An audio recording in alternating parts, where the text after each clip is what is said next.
Greetings, everybody. It's time to talk more about ticks. This week, that is our topic about all things ticks. We started yesterday. Hopefully, you saw my live about tick habits and the tick ways, how they like to behave, so that we can know better what we're up against, right? Today, we're going to talk about tick bites and prevention from my perspective, okay? Let me just throw out the disclaimer. I'm not a provider. I'm not here to cure, treat, diagnose, or otherwise make any health claims. I'm sharing my personal experience and what I've learned working with a Lyme literate provider over the years. So, you have to do your own research and you have to decide for yourself what is in your best interest going forward in regards to ticks or anything else in life, especially when your health is concerned.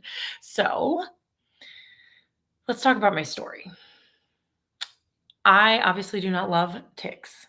And the brief version of my backstory, you can find more about this on my blog and such. But I was diagnosed as a teenager with Lyme disease, but I'd already had it for a little while at least. And we don't have an exact time frame, but it was definitely more of a chronic picture by the time it was found. And then it was misdiagnosed for a while. Then once it was diagnosed, it was mistreated, not treated properly. And so I kind of dealt with the effects of chronic Lyme disease and co-infections that I didn't know about for a while until I got Lyme literate help. So that's the background of my story. But once I knew about Lyme disease, and especially as I learned more about ticks and then eventually got into proper treatment myself as a young adult, I started to also have fear and anxiety around ticks, kind of naturally. I would expect that from anyone. So I wasn't surprised that I was like starting to freak out about ticks and the potential for tick bites and even being in nature, which is a big part of my life. I love the outdoors. If you caught my one live video, I don't know, the other day, I was telling a story about how I used to quote to my mom starting like when I was a little toddler, "Mom, it's just not a day unless you can go outside." And that's my perspective on the outdoors to this day as an adult. So over half of my life, I have dealt with Lyme disease and also the mental turmoil around the outdoors and ticks and other vectors now, other insects and things that can carry Lyme and other diseases. Then you throw in the fact that I started having babies and I was really concerned as the mama bear with protecting my kids, right? We all are when we're parents, especially. And I just wanted to know that they were safe and that we were safe. And it was really hard for me. Bottom line, it was really hard for me mentally to move forward to a place of peace around bugs and the outdoors. Funny thing is, I've never really been afraid of bugs at all. But this tick thing was just messing with my mind, I guess. So let me paint a picture. At its worst, as I was having kids, this was like escalating for me because if my kids were to get a tick bite, I was just going to lose my mind. I'm going to get my notes up here for us. And they did. Before we got a handle on things a little bit better, my kids got some tick bites, some of my kids, and then others. And then it wasn't always at our yard or in situations we could control very well. So I felt like it was out of control. And if they would get a bite, I felt responsible, of course, right? And I started to have panic attacks around them getting bites and then around them kind of like leaving the house or being with friends in the neighborhood, at least outdoors, without like contact or like tick checks. And I was getting a little paranoid and panicky about the situation. And that's when I knew, especially like I'd always wanted more peace around it, but that's when I knew it was like really impacting not just my own mental health, but my whole family. I wasn't willing to compromise nature for our family to experience. Nature is healthy. Mine is these ticks, right?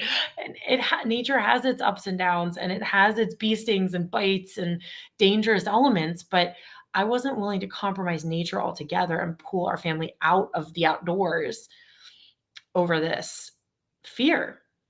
It just was I wasn't willing to go there, but I also wasn't willing to have panic attacks every time my kids came home from a friend's house until they were thoroughly tick checked multiple times by responsible adults, blah, blah, blah.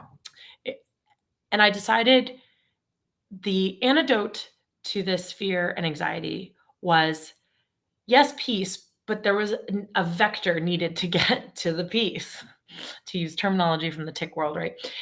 And that bridge to peace was empowerment. I don't remember an exact moment the switch flipped, but I remember everything that led up to that and then saying, "You know what? I wanna help other people with Lyme disease and co-infections and their health experience, then I need to get tools for empowerment aligned for myself and my family so that I can share that with others." There is more than one way to look at this or to do this empowerment thing, but this is how we do it in our family. I started by looking at what could I or our family actually change or influence? Can we rid the world of the tick population? Probably not realistically, right? But even in coexisting with ticks, there are things I could do to ensure more safety and more peace of mind for all of us. And I didn't want my fears and anxieties to translate into my children so that they were freaking out because that's what was starting to happen too, by the way. I was having panic attacks. I was so upset if my kids had even a tick crawling on them, my husband would have to deal with it and my kids would start flipping out. And it was just like really bad. It doesn't have to be like that. Okay. So I put together a game plan for prevention and for bite management because I knew in my heart the reality was we could do our best, but we couldn't guarantee we'd never get bit again. And so I needed a plan for worst case scenario, which in my mind is a bite, theoretically. Okay. So I also had to embrace that I would need to let go of my grip a tiny bit too. Again, I can't control everywhere my kids go or every tick in the world or the spread of Lyme disease as an individual, but I can do my best, right? So I focused on two things. Once I started to let my grip go a little bit, I worked on prevention and bite management. So, what prevention looks like in our family, it's pretty simple. Um, I actually have some resources around this too. If you need them, just let me know. Okay. I can totally give them to you. But it's really very simple. It starts with what you do outdoors and how you treat your outdoor environment. Okay. So for our outdoor environment in our yard, our actual property, we looked into treatment options to treat our yard. I know a lot of lawn care services actually offer this, and some for very reasonable prices, and some in a less toxic nature as well. Our problem is I have a legitimate permethrin allergy, and permethrin is one of the chemicals that's actually really effective against ticks.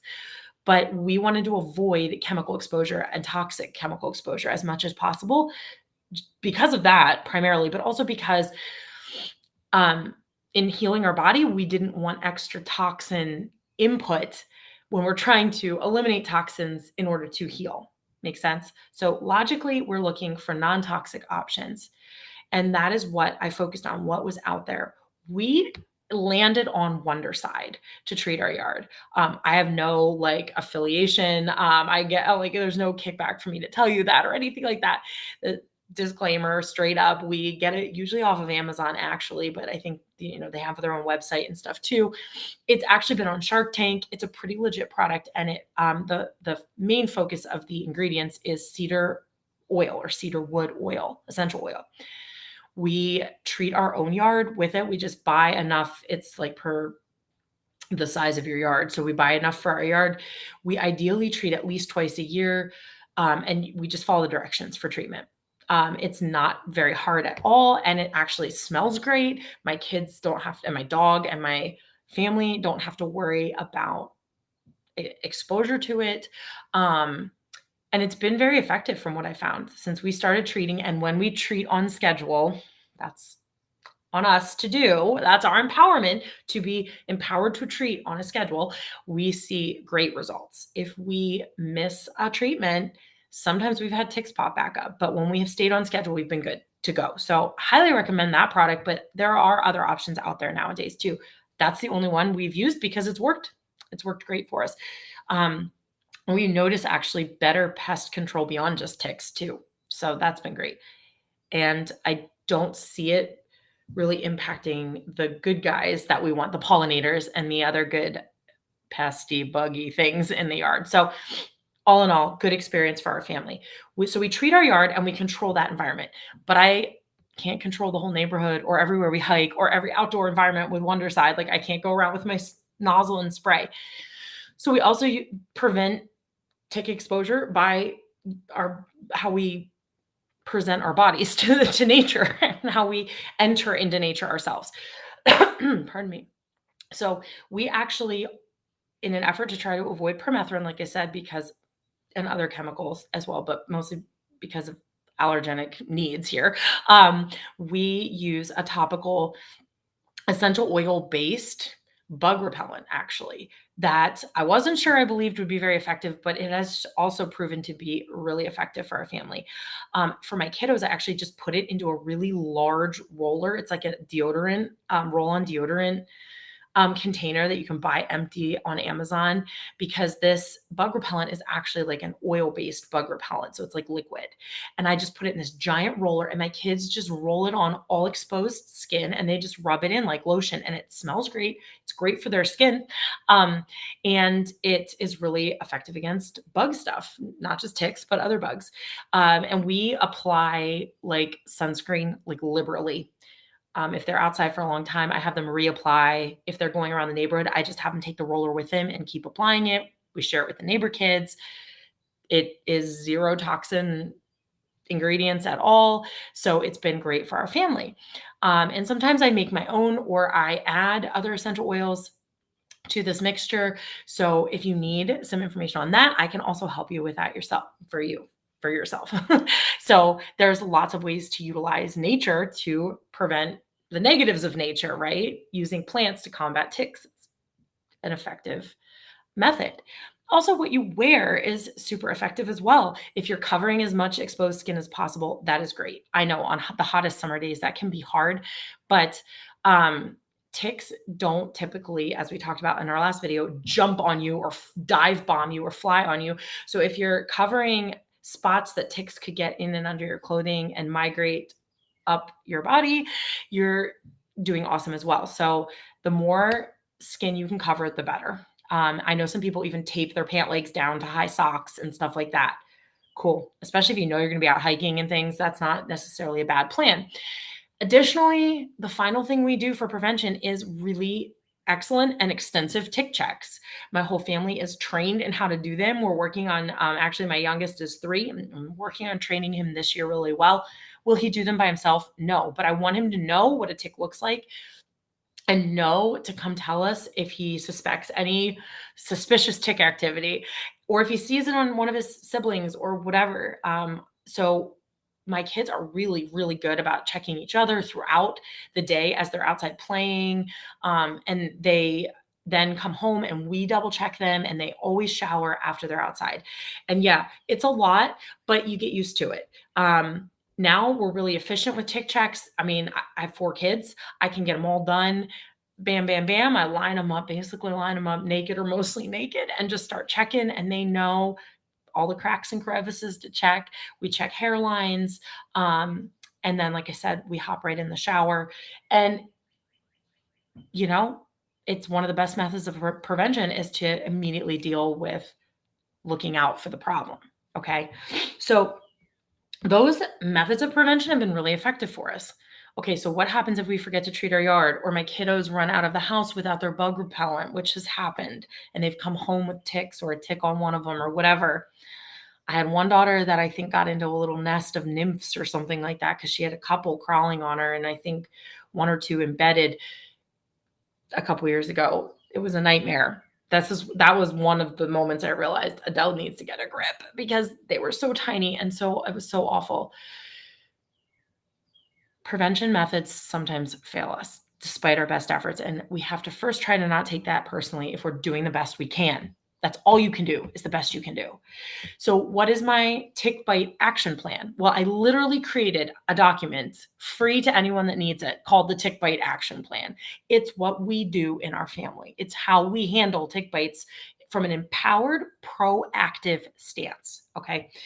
To go through it really quickly, if you want all the details of it, I will happily send it to you. I actually already linked it in the description. You can just hop in and grab it now, okay? But listen up to the brief overview of what you get in the Tick Bite Action Plan and what we do. First of all, like I said, it's a proactive approach, which to me, proactivity equals empowerment, in this case at least. Okay, this is where the empowerment lies. We don't just lie around and waiting and wishing and hoping nothing bad happens. We try to combat the bad up front. We first deal with the tick. And what that looks like is proper removal, which I talk about in the action plan in case you need a refresher on that, proper removal techniques. And then because that actually can make a difference in transmission of any illnesses, actually. But then we also send our tick for testing. In Pennsylvania, there is a limited amount of free tick testing. So there's a free test available. It only tests, though, for, I believe, 4 tick-borne illnesses for free. But you can upgrade that test for a cost and get even more tested right off the tick. That is the most accurate testing compared to human testing, which is very inaccurate. So I save a tick no matter how destroyed it is or small it is. You put it in a baggie and you label it, even if it's just particles of the tick left. I still send it. And I've never had them not be able to test it. I mean, I'm talking like it looks untestable. They've always been able to test it for us. So out of state, out of Pennsylvania, there is technology and there's other tick testing sites. So just Google it. Just Google it and go with one. There might be a cost associated. Trust me, it's going to be way cheaper than treating Lyme disease. All right. It's worth the test. It is worth the test. Plus, it's a great way for tracking of tick activity and tick illnesses because it goes into a database. So deal with the tick properly. Okay. If you, as much as you can. I realize sometimes kids scratch them off and they're gone for good, but to the best of your ability, send the tick in. Even if you find one crawling on you that's not embedded, often you can still get them tested because then again, you're tracking data and data speaks. Data is what is needed to help make some of the changes to the Lyme community that we need. So be a data collector at the very least. And then talk about feeling empowered. You're making a difference, at least sending the tick in, okay? The second thing for proactivity after a bite is to get treatment. That can look different for everyone. I'm not a provider to tell you exactly what you need to do for treatment, but there are options, okay? And they're effective options. Do not rely on waiting for human lab work to be done on you, differentiating between tick lab work and human lab work. First of all, you can't even get tested for Lyme effectively for at least 4 weeks after a bite, usually 4 to 6 weeks. So testing right away on a human isn't even worthwhile. But waiting that long to test and possibly get treatment is also potentially risking chronic disease in that amount of time or a lifelong battle with Lyme disease. The sooner treatment is begun, results show, the better the outcome. Ask any Lyme literate provider at least, and they will tell you quick action yields best results. So getting on a treatment plan, even before you know the results of the tick test, is actually your best bet for minimizing any chance of ongoing infection. P.S. People ask me this, have I had tick tests come back negative? Yes. In fact, my son was bit, and you can see his story on YouTube or my blog. My son was bit when he was 2 years old. I freaked out, got my act together, sent his tick in for testing, started treatment on him immediately, got him into my Lyme provider right away, and his tick came back negative. So we actually didn't end up testing him any further. We tested the tick thoroughly. And actually we tested my son for like 2 co-infections that aren't part of the tick testing here in Pennsylvania that we used. And everything was negative. So my son didn't require further treatment. We monitored him just in case anything was off, but like he's been fine. So not every tick carries junk. There you go. And yeah, so get treatment. Don't rely on waiting for human labs or waiting for tick labs. Go get treated because I don't regret getting my son in treatment right away, knowing that, all right, well, now at least he's covered. Every other tick we've ever sent in has been positive for something.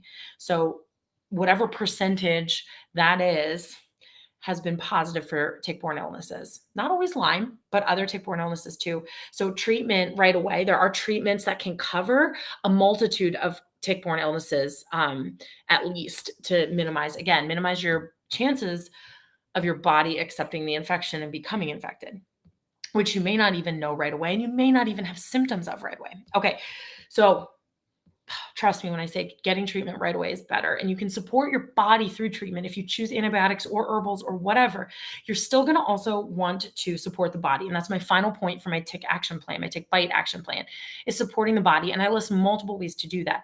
There is herbal ideas, homeopathic ideas, and plant-based ideas on there too.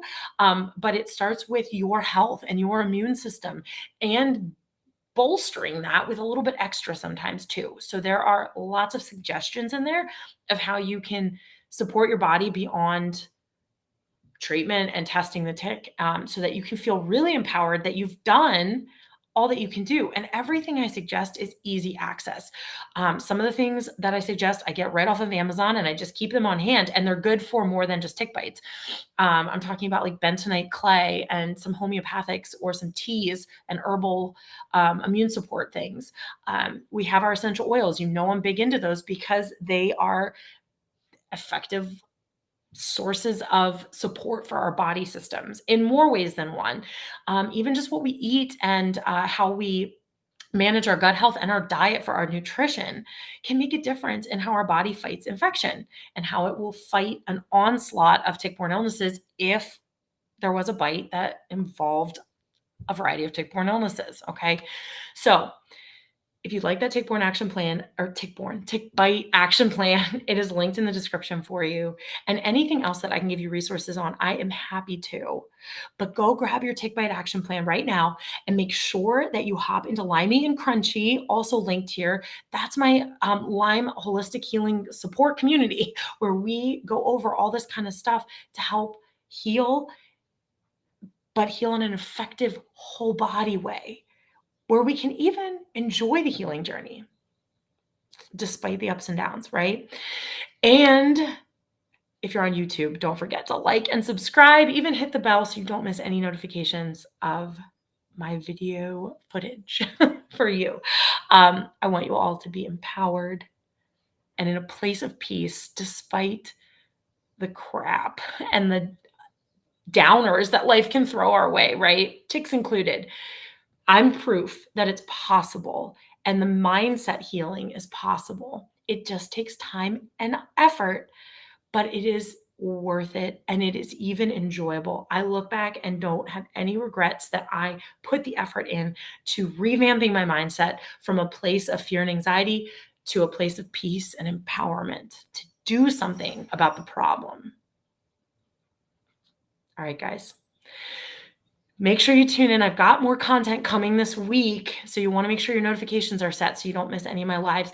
More content coming this week about tick prevention and what we can do about it as we gear up for the month of May, which is Lyme Disease Awareness Month. And I have a big surprise rolling out that I'm actually going to talk about before May hits. But you're not going to want to miss that either. It is my next step to helping you all with your holistic Lyme healing journey. Stay tuned for more on that coming up in the following week or so. Talk to you later.